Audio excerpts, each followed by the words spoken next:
I had been working the night shift for a food delivery service for a few months. As a 28-year-old bachelor named Jake, I had taken up the job to make some extra money to pay off student loans. It was a quiet Friday night in October. The air was cold and the streets were empty. The moon was high in the sky, giving just enough light to see the road ahead. I was about to finish my shift when I got an order for a late-night delivery to an address on the edge of town. I swung by the restaurant the food was ordered from and picked up the order just as they were closing for the night. The delivery location was strange, an old farmhouse surrounded by thick woods, far from my usual deliveries. The address seemed familiar, but I couldn't remember why. As I drove through the narrow, curvy roads, I passed by a man walking beside the road who looked up at me as I drove by, and then went and stood in the middle of the road, his legs hip-width apart and his arms hanging by his sides, just watching me. I kept my eye on the rearview mirror and he just kept staring at me, standing there frozen, until I was so far down the road I could not see him anymore. It was so creepy, it made me feel super uncomfortable. Then, my GPS started losing signal. Tall trees lined the path, their branches making it hard to see the sky. The deeper I went, the more alone I felt. My car's headlights lit up the road, and soon I saw the farmhouse in the distance. It looked old, with paint peeling off and vines climbing up the walls. The only light came from a weak bulb above the porch. I parked and got out, noticing the heavy silence.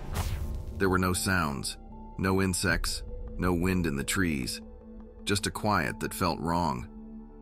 I walked up the creaky wooden steps, each one making a loud noise.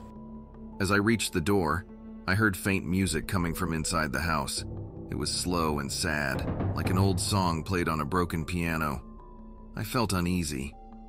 I knocked on the door, and after a few moments, it slowly opened. An elderly woman stood there, her face partly in the shadows. Her eyes looked strange as she smiled and asked me to bring the food inside and put it on the kitchen table. I tried to seem polite, saying I don't want to bother anyone and would prefer just handing the food over. The old lady insisted, saying she has hurt her arm and cannot put any weight on it. I stepped inside, and the door slammed shut behind me. The house smelled damp and moldy. I turned around, but the woman was gone, and I heard soft footsteps from upstairs. I knew something was very wrong. I quickly set the food on the kitchen table and started to leave when I heard a whisper coming from the darkness at the top of the stairs. It was a deep, raspy voice that seemed to come from the shadows. "You shouldn't have come here," it said. I froze, unsure of what to do next. I gathered my courage and bolted for the door, but it wouldn't move. It felt like it was locked from the outside. Panic hit me as I frantically searched for another way out. I found a back door leading to the yard, but just as I reached for the handle, I heard the same voice, closer this time. "You'll never leave." I turned to see a shadowy figure coming down the stairs, moving unnaturally fast. Desperation took over, and I grabbed a heavy candlestick from the kitchen counter, ready to defend myself. The figure lunged at me, and I swung the candlestick with all my strength. The candlestick hit the figure with a loud thud, and it let out a horrible scream before collapsing to the floor. I didn't wait to see what happened next. I threw open the back door and ran into the dense woods, branches scratching my face and arms as I stumbled through the darkness. I could hear the figure behind me, its footsteps heavy and fast. My heart was pounding in my ears, and my breath came in short, panicked gasps.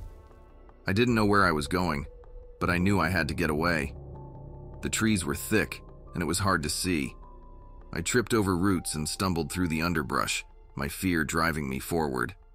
The footsteps were getting closer, and I could hear the figure's ragged breathing. I spotted a small shed in the distance, its door slightly ajar. I sprinted towards it, hoping it would offer some kind of shelter. I slipped inside and closed the door as quietly as I could, pressing my back against it and trying to calm my breathing. Outside, the footsteps stopped. I listened, trying to hear any sound. The silence was heavy, and I felt a cold sweat break out on my forehead. Then, slowly, I heard the voice again, right outside the door. "You can't hide from me," it whispered. I looked around the shed, my eyes searching for anything that could help me. I saw an old rusty shovel leaning against the wall. I grabbed it, my hands trembling. The door creaked as the figure started to push it open. I raised the shovel, ready to defend myself. The door slowly opened, and the figure stepped inside, its eyes glowing in the dark. Without thinking, I swung the shovel with all my might. It hit the figure, and it staggered back, but it didn't fall. I swung again, this time harder, and the figure let out another scream before collapsing to the ground. I didn't wait to see if it would get up again. I ran out of the shed and kept running, not stopping until I saw the faint lights of a house in the distance. I burst through the door of the house, startling the occupants. They listened to my story with wide eyes but didn't call the police. Instead, they told me that the farmhouse had been abandoned for years, and every now and then, strange things happened there. They offered to go and get my car for me. When they returned, they said the lights were off, and there was no one there when they arrived. I thanked them again for their help, telling them I had to get back home for one final delivery. I jumped into my car, trying my best to drive at a normal pace but speeding up as I got further away, just wanting to get the hell out of there. As soon as I had a signal again, I phoned my best friend, Mark. Luckily, he was still awake, gaming in his room. I asked if I could crash at his place because I was genuinely rattled by my experience and didn't want to be alone. He agreed right away, and I felt a bit better knowing I wouldn't have to spend the night by myself. The next day, I called my work. I told them about the creepy farmhouse and recommended that the number and address of the final delivery be blocked or reported. Then, I gave my notice. I was totally traumatized and couldn't imagine continuing this job. It just wasn't worth it. The memory of that night still haunts me, a chilling reminder of the dangers that can lurk in the most unexpected places. Every time I pass by an old abandoned house or drive down a dark, lonely road, I feel a shiver of fear. I know I made the right choice to leave that job behind, but the eerie experience of that farmhouse will stay with me forever.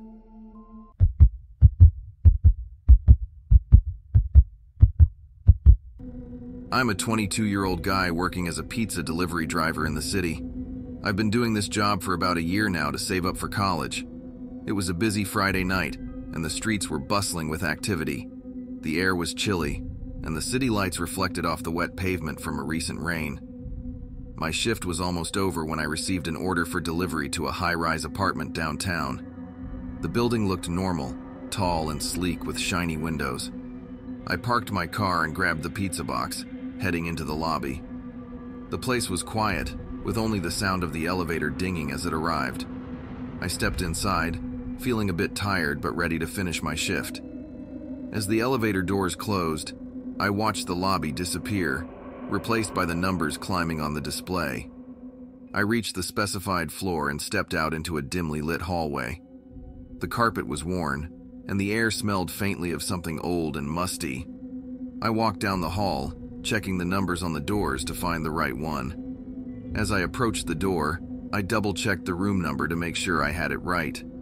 Suddenly, I heard noises inside the apartment, like things being bumped around. It sounded chaotic and strange.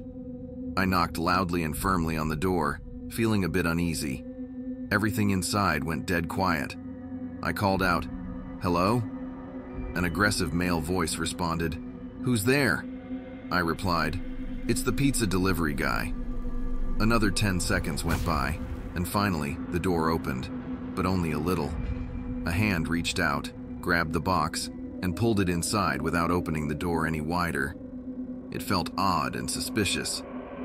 Just then, a female voice inside yelled, "Please help me! He's hurting me! Call someone!" Confused and not sure what to make of it, I took a step back and pulled out my phone to call for help. The guy inside dropped the pizza box and grabbed my arm, trying to pull me inside. I resisted, dropped my phone, and grabbed the top of the door frame with my other hand. I kicked the guy back into the room as hard as I could. He stumbled, letting go of my arm, and I took the chance to get away. I ran down the hallway, banging on every door as I passed. My heart was pounding, and I could hear the guy storming out of his room, coming after me. Each door I knocked on, I shouted for help, hoping someone would respond. The hallway felt endless, and the fear of being caught kept me moving. One by one, guests started coming out of their rooms, looking for the source of the aggressive knocking. I shouted for someone to call security or the police. The guy was getting closer, his footsteps echoing loudly in the narrow hall. But now there were more people in the hallway, and he started to slow down, realizing he was outnumbered. The guests quickly surrounded the guy, blocking his escape. He looked around, panic flashing in his eyes as he saw he was trapped. Some of the guests guarded the room where the woman was, making sure she couldn't get away either. We all waited, tense and anxious, until the police arrived. The cops stormed in, guns drawn, and ordered the man and woman to the ground. It turned out the woman had lured me there with the fake order to stage a scenario to get me into their room. She was in on it. The police cuffed them both and led them away, while I stood there, still shaking from the adrenaline. The guests who had helped me stayed until the police were done, making sure I was okay. The officers took my statement, and I finally began to calm down, knowing that I was safe. The police took both the man and the woman into custody. They searched the apartment and found disturbing evidence of their twisted plans. There were ropes, duct tape, and other items that made it clear they had something very bad in mind for me. The whole situation was horrifying. The officers told me that the man and woman confessed to previous crimes. They had lured other delivery drivers and even a few unsuspecting neighbors into their trap. It was clear they had some sick and twisted plans for me. I tried not to think too much about what could have happened if I hadn't escaped. The police stayed with me for a while, making sure I was okay before letting me leave. They praised me for my quick thinking and bravery, but I still felt shaken. The memory of the woman's desperate cry for help and the man's aggressive grip on my arm kept replaying in my mind. As I left the building, I noticed how dark and eerie the city felt. Every shadow seemed to hide a new danger. I got into my car and drove home, feeling a mix of relief and lingering fear. The headlights of passing cars seemed too bright, and the city noises felt louder than usual. I knew I would never forget this night. The thought of being the victim of such sick individuals was absolutely horrifying. I kept my pizza place job, but I asked to be scheduled for store shifts only. I couldn't do deliveries anymore after what happened. The experience had left me too traumatized. I kept my job at the pizza place but asked to be scheduled for store shifts only. I couldn't do deliveries anymore after what happened. The memory of that night still haunts me, and I feel a shiver of fear every time I think about it. I'm just grateful to have escaped and to be safe now. I often think about how things could have ended differently. The image of the man's hand grabbing my arm and the woman's fake cry for help still pops into my mind, especially at night. Even though I'm no longer doing deliveries, the experience changed how I see the world. I learned that dangers can lurk in the most unexpected places, and that being careful is not always enough. I'll never forget that night, and I hope I never have to face anything like it again.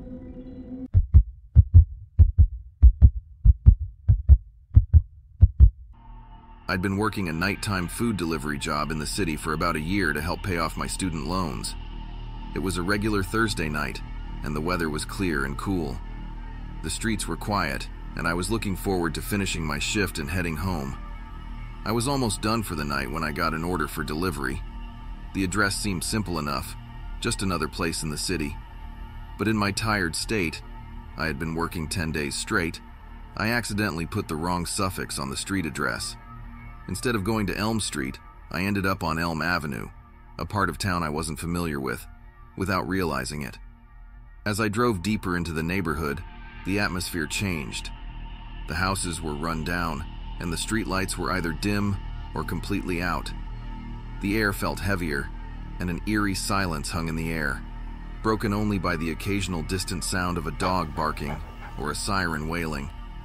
I started to feel uneasy as I realized I was lost in a bad neighborhood. My GPS was glitching, showing strange errors, and my phone battery was dangerously low. I pulled over at a deserted intersection to check the address again, hoping I could figure out where I had gone wrong. The night was getting darker, and the feeling of being watched started to creep over me. As I drove through the neighborhood, the streets became darker and more deserted. The houses were run down, with broken windows and graffiti on the walls. There were no streetlights, and the only light came from the occasional flicker of a dying porch light. My GPS started glitching, losing signal and showing errors. My phone battery was running low, and I knew I wouldn't have much time before it died completely. The uneasy feeling in my gut grew stronger as I realized I was lost in a bad neighborhood. I reached a deserted intersection and stopped to check the address again. The street was silent, and the only sound was the distant hum of the city far away. Out of the corner of my eye, I noticed two shadowy figures approaching my car. They were moving fast, and I could see the glint of something metal in one of their hands. I fumbled with my phone, trying to get a signal. My hands were trembling, and I could barely focus on the screen. The figures reached my car and started banging on the windows, shouting at me to get out. I desperately tried to think of a way out. The pounding on the glass grew louder, and the car shook with each hit. Just then, a car sped through the intersection, its headlights cutting through the darkness and causing the figures to jump back. Seizing the opportunity, I floored the gas pedal and sped away, my hands shaking on the steering wheel. As I drove, the reality of what had just happened began to sink in. I glanced in the rearview mirror and saw the figures fading into the distance, but the fear held on to me. I had narrowly escaped a dangerous situation, and my mind was filled with thoughts of what could have happened if I hadn't gotten away. I drove for what felt like hours, trying to find my way out of the neighborhood. My phone had died, and I was running on instinct. The streets were all starting to look the same, and I felt completely disoriented. The adrenaline was wearing off, and the fear of being stranded in this place set in. Every turn seemed to lead me back to where I started, and the dark, empty streets made everything more terrifying. I finally saw a faint light in the distance and headed towards it, hoping it was a way out. As I got closer, I realized it was a small, run-down gas station. I felt relieved, but it was quickly replaced by dread when I saw that the gas station was closed, and the lights were from a single flickering bulb above the door. The building looked abandoned. I parked my car and got out, realizing I had no choice but to walk. The nearest open gas station or any place with a phone had to be miles away. I started walking, every shadow and sound making me jump. With every step, I felt like I was being watched. After what felt like an eternity of walking, I finally saw the bright lights of a 24-hour gas station. My legs were aching, and I was exhausted, but the sight of the gas station gave me a renewed burst of energy. I stumbled inside, my breath coming in ragged gasps. The harsh fluorescent lights were a stark contrast to the darkness outside. I approached the counter and asked the clerk if I could use the phone. He looked at me with concern, probably seeing how scared and disheveled I was. He handed me the phone, and I dialed my best friend Mark's number, my hands still shaking. I called my best friend Mark and explained what had happened. His voice was filled with shock and worry as he listened to my story. "Stay there," he said firmly. "I'll come and get you right away." It felt so good knowing that help was on the way. While I waited, the gas station clerk, a kind older man, gave me a cup of coffee. "You look like you could use this," he said with a concerned smile. I nodded gratefully and took a sip, feeling the warmth spread through my cold, trembling hands. He let me sit behind the counter, away from the glass windows and the unsettling darkness outside. Replaying the moment when the shadowy figures were banging on my car window in my head made my skin crawl. The eerie silence of the deserted streets, the flickering bulb of the closed gas station, and the long, lonely walk all played back like a nightmare I couldn't escape. Every small sound made me jump, and I kept glancing at the door, half expecting someone or something to come through. The gas station's fluorescent lights flickered slightly, adding to the unsettling atmosphere. The clerk tried to make small talk to keep me calm, but I was too on edge to focus on his words. Finally, I saw Mark's car pull up outside. I jumped up, nearly spilling my coffee, and rushed to the door. Mark hurried in, his face full of concern. "Are you okay?" he asked, pulling me into a quick hug. I nodded, feeling a bit of the tension ease out of my body. "Let's get you home," he said, guiding me to his car. As we drove away, after letting me know he is glad I am safe, Mark joked, saying, "Next time, double-check the address, kid." We both laughed, but I could still feel the fear lingering in the back of my mind. I couldn't help but glance back at the gas station, thinking things could have turned out so much worse. I knew I was safe now, but the memory of that night would stay with me for a long time. Now, whenever I head out for a delivery, I make sure to double-check the address, not wanting to relive that terrifying experience ever again.